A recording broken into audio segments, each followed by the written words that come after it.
Hello, everybody. This is Denise Barrett, host of The Real Deal. I am so excited to see you here today.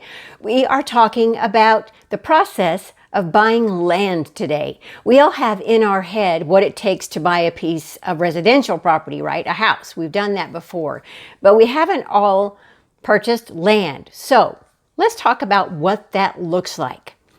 For the purposes of this conversation, land is going to be unimproved property.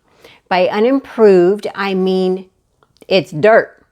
There's no structure on it, no houses on it. You're buying a raw piece of dirt so that you can do whatever it is that you're going to do with. You're either going to enjoy it as a recreational property, you're later going to build on it, whatever. But that's the kind of property that we're talking about today.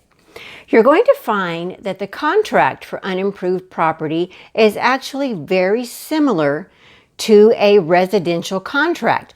It will outline what the legal description of the property is, how much you're paying for it. You will deposit earnest money with the title company just like you would on a residential purpose. Typically, it's 1% of the sales price. If you want the option to back out of the contract for any reason within a certain time period, then you'll also present an option fee. The closing time can be significantly shorter than purchasing a residential property. Let me give you a scenario. So you've identified the land that you want to buy. You're going to pay cash, and you don't require a survey right now. You're not ready to develop it. You're not exactly sure what it is you're going to do with it. You just want to get a hold of it. In that scenario, you can close in as short a time as, say, 2 weeks, as long as the title company can get done whatever they need to do. So what are the pieces that can extend that time period? Well, the first is financing. If you are using a lender, then closing time is going to depend on their ability to close the loan.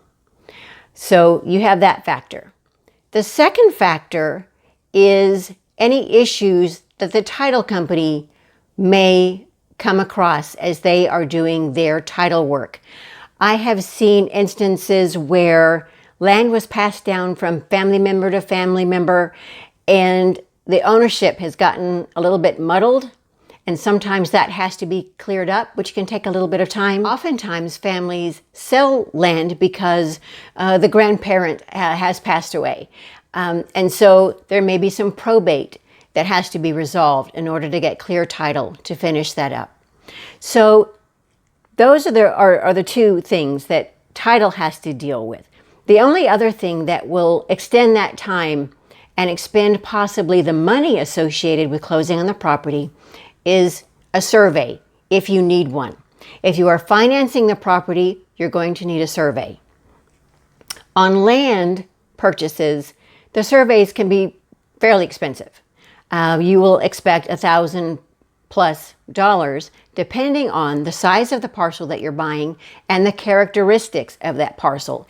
Is it a square? Is there a lot of jaggedy border? That will affect the cost of the survey. So, in general, it works much the same as purchasing a residential property.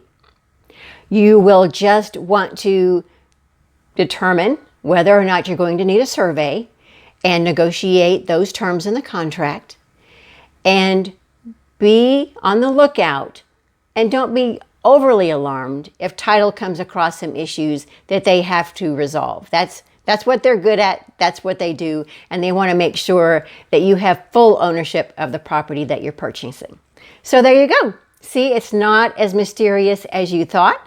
We'll be talking more about the continued process of buying land, like the development costs and that sort of thing in a later conversation. But that's it for today. Please like and subscribe. I would love to be able to talk to you every Tuesday. If you do have a question about this or any other topic, go ahead and put it down in the comments and we will get them answered for you. So you have a great rest of your day, and I'll be talking to you soon. Bye-bye.